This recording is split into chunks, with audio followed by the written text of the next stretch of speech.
weird stuff like that. Yeah.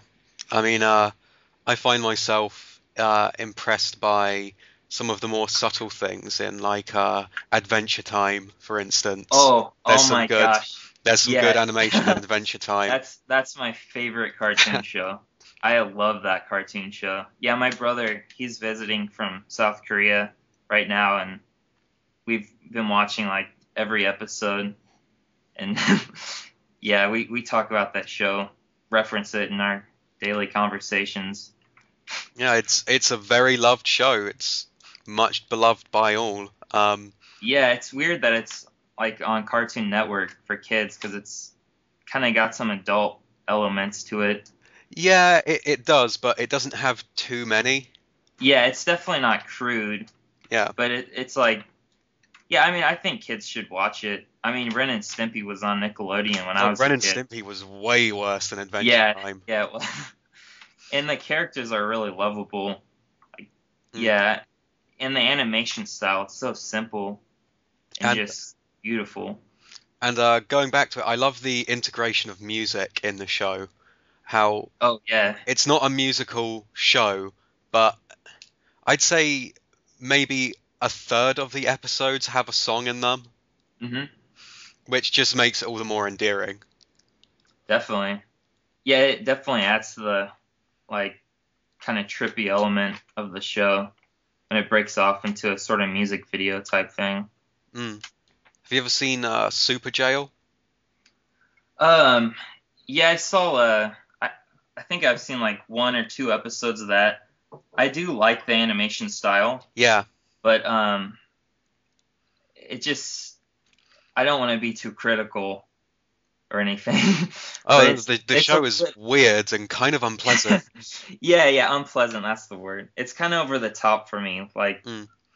but I do appreciate the creativity and the animation style Yeah. itself. It's really good. I mean, I watched that show and I'm blown away by how terrific all of the movement looks and all of the frame by frame work in that show. But it's just kind of, yeah, unpleasant's really the word to go for there. Yeah, and I think that's what they were going for. That was the aim. Sorry, back to word salad.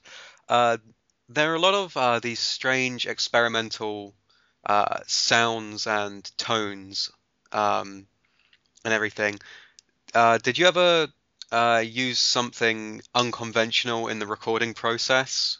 Yeah, on my album before Word Salad, Metamorphosis, Hmm. I made a song called "This Is the Number Two," which my little brother had this like toy computer, and I used sound effects and like little dialogue voice thingies from that to compose the song. Hmm. And yeah, I'll grab like random stuff around the house sometimes, mostly due to lack of technology and lack of instruments. Sort of whatever I find, like pots and pans. What was the hardest sound to get down, or the hardest song to put down on the album? Well, I made a few versions of most of the songs.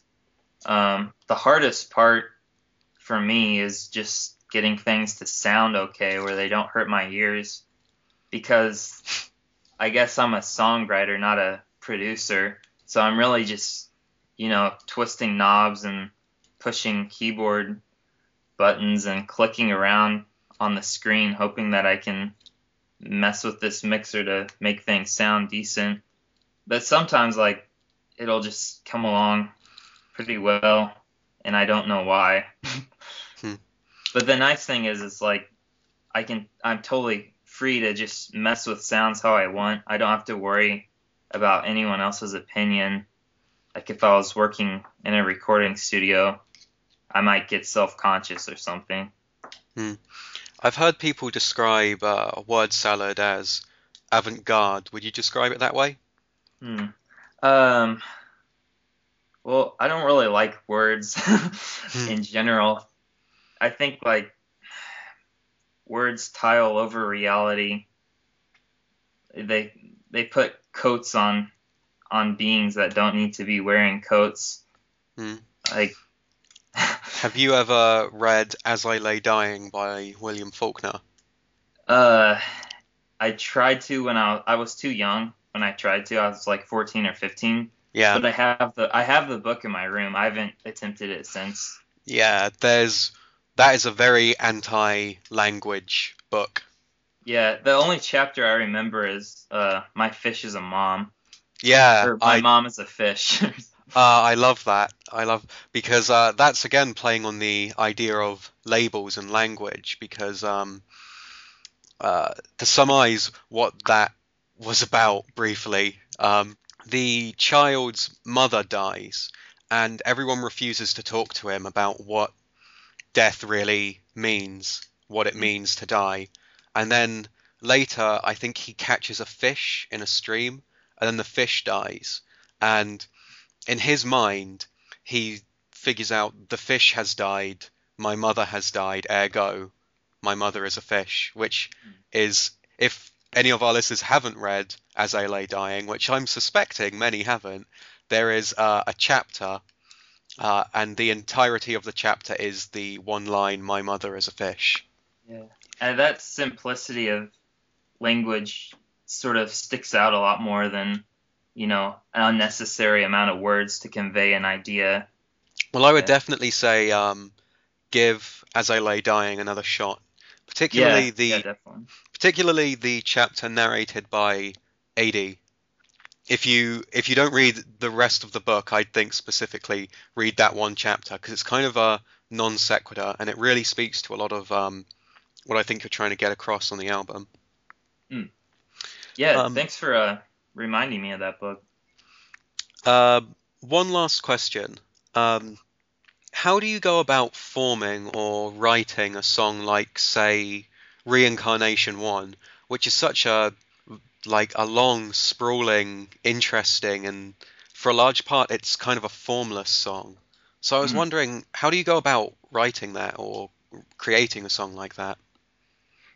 For that, I think like start off with one guitar track and just get like a basic beat going to keep the timing, and then I sort of just played random stuff off the top of my head and recorded like a basic structure for the song, and then go over it and delete parts and re-add stuff, and just sort of like a collage, just cutting up all these different pieces and rearranging them until something not terrible happens. Sorry, that's kind of vague. So you approached writing the song like that in sort of a collage sense. So uh, Yeah, like a stream of consciousness. mm, Like start off with a general idea and just let it evolve as much as I can without trying to force it any way. mm, Just be in a stream mm. flowing down the river.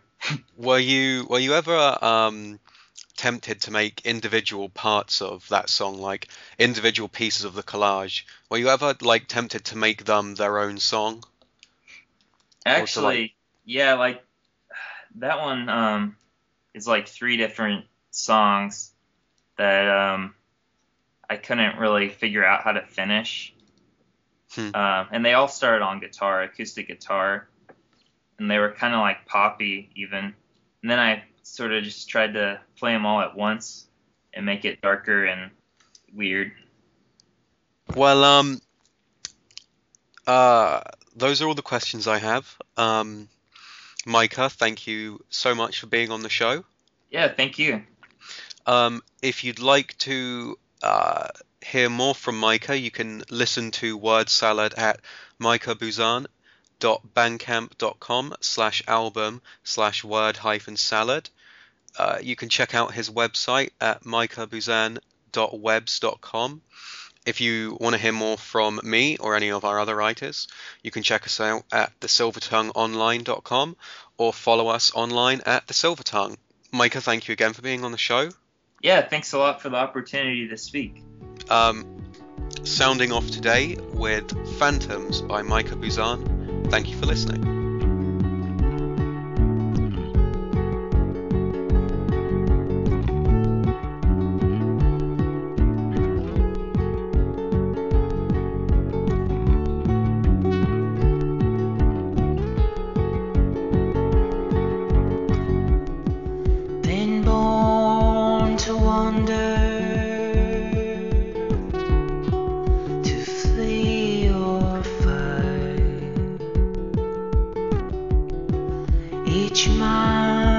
forgetful